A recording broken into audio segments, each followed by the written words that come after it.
तो भारत की ओर से एक बड़ा फैसला किया गया है। तुर्की में मदद के लिए अब कई टीमें रवाना हो रही हैं। अभी तक अडाना में एक फील्ड हॉस्पिटल भारत ने एस्टैब्लिश कर दिया है भारतीय सेना ने। उसके अलावा एनडीआरएफ की एक टीम गाजियान्टेप पहुंच चुकी है। पाकिस्तान के वज़ीर-ए-आज़म शहबाज शरीफ ने तुर्की के दौरे के लिए जाना था, लेकिन तुर्की की जानिब से फौरन एक स्टेटमेंट सामने आती है जिसमें वो ये कहते हैं कि शहबाज शरीफ साहब आप अपने मुल्क में ही रहिए। भारत की तरफ से अगर बात की जाए तो कई टीमें यहाँ पहुंच चुकी हैं। एक चौथी टीम अब से थोड़ी ही देर में पहुंचने भी वाली है यहाँ इस्तांबुल। तो अच्छा किया, बहुत अच्छा किया टर्किश लोगों ने कहा भाई ये ऐसी मोहब्बत से हम बात आए, आप ना ही आओ तो बेहतर है, आप ना ही आओ, आप अपने मुल्क में देखो कि गुरबा की हालत क्या होने। मुझे तो नहीं समझ आई क्यों जा रहे हैं। या तो ये वहाँ पे जाके देखना चाहते थे कि कौन कौन सा मुल्क यहाँ पे आके और इमदाद कर रहा है, कौन कौन सी एनजीओ है, इदारा है जिसके पास इतना पैसा है कि वो इमदादी कार्रवाई कर रहे हैं, ताकि कल को हम भी उसके बाद कुछ अर्से बाद उनसे रब्ता कर सकेंगे। जी अल्लाह का दिया हुआ आपके पास बहुत कुछ है,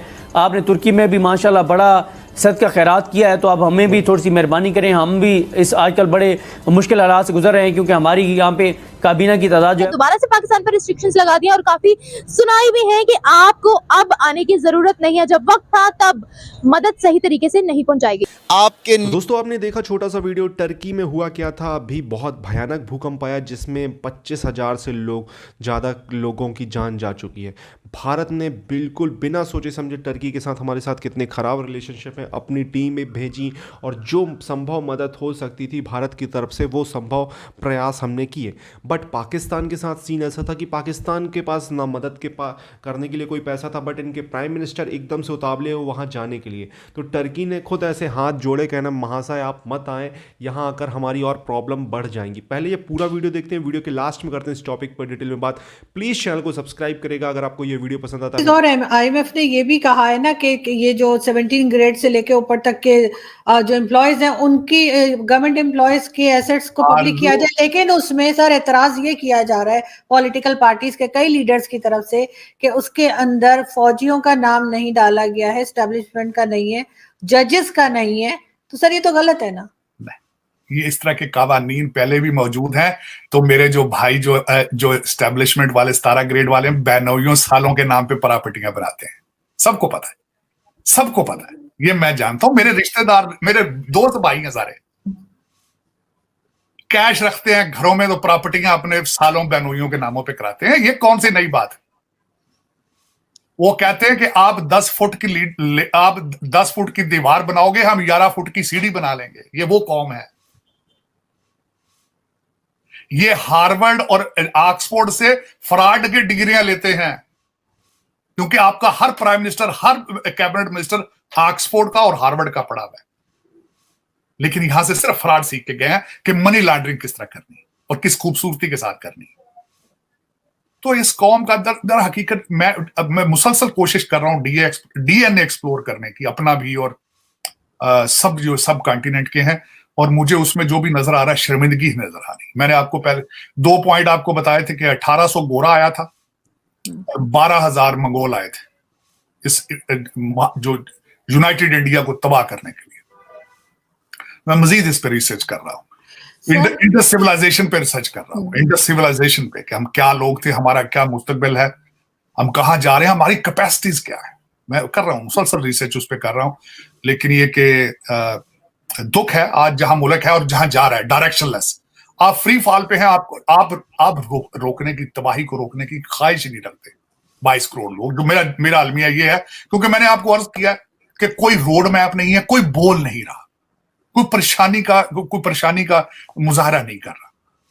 ये सिर्फ और सिर्फ आईएमएफ की सारी शर्तें इसलिए मान रहे हैं कि उसके बाद सऊदी अरेबिया से भी पैसे आ जाएंगे, यूएई से भी पैसे आ जाएंगे, अमेरिका भी पैसे दे देगा, चाइना भी पैसे दे देगा, और हम चुपके से ये सारा समेट के तो पतली गली से लंदन चले जाए। ये सारा इस चीज का इंतजार कर रहे हैं, डिस्कशन कर रहे हैं। वो ये है, आपको डेफिनेटली पता होगा कि पाकिस्तान के प्राइम मिनिस्टर शहबाज शरीफ ने अपने हमसाए मुल्क, हमारे हमसाए मुल्क भारत को तड़ी लगाते हुए कह दिया कि पाकिस्तान जो है एटमी ताकत रखता है और इंडिया की इतनी जुर्रत नहीं है कि वो पाकिस्तान की तरफ मैली आंख से देख सके। मैं आपसे ये बात करना चाहती हूँ कि पाकिस्तान जिस तरह के क्राइसिस से गुजर रहा है, हमारे पास पेट्रोल नहीं है, हमारे पास गंदुम नहीं है, हमारे पास अनाज नहीं है, डॉलर की कीमत आप देखें पाकिस्तान में कहाँ पहुँच गई है। क्या पाकिस्तान इस कंडीशन में है, दुनिया की 5वीं बड़ी इकॉनमी को हम इस तरह की तड़ियाँ लगा रहे हैं? पहली बात तो ये है कि 74 में इंडिया ने अपना पोखरान 1 पोखरान 2 का इन्होंने टेस्ट किया न्यूक्लियर का। 98 में हमने चाकी के पहाड़ों को हिला के रख दिया। बदले में क्या मिला? बदले में क्या मिला? सुपर पावर हम है, न्यूक्लियर पावर हम है, लेकिन मौजूदा कंडीशंस के अंदर, मौजूदा सूरत हाल के अंदर आपके न्यूक्लियर खाएं हम, इंडिया न्यूक्लियर खाएं, खाने को हमारे पास कुछ नहीं है। इकोनॉमी कोलैप्स करने वाली है। ऊपर से IMF के इतने सख्त शराइत हैं कि आज टैक्स 300 से ऊपर डॉलर जाने वाला है।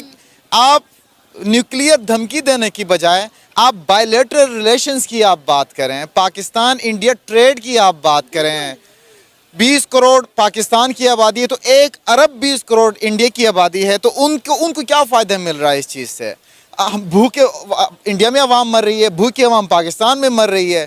तालीम का निज़ाम हमारा बिल्कुल तबाहाल हो चुका, रोडों का निज़ाम वो दरहम बरहम हो चुका हुआ है, सोर्स ऑफ इनकम जनरेट हो नहीं रहा, जॉब्स क्रिएट हो नहीं रही है पाकिस्तान में, लोग फैमिलीज मिल के खुदकुशियाँ कर रही हैं। तो आप न्यूक्लियर पावर की धमकी देने की बजाय मिल बैठ के टेबल टॉक करें। और उन्होंने बात की है कश्मीर डे पर, राइट? जी बिल्कुल, कश्मीर डे पर। हाँ, अब जब कश्मीर डे पे आप बात करें और न्यूक्लियर पावर की आप बात करते हैं तो यार टेबल टॉक रिलेशंस बिल्ड करने के लिए जब टेबल टॉक पे बात आ जाए तो आप अच्छी बात करें।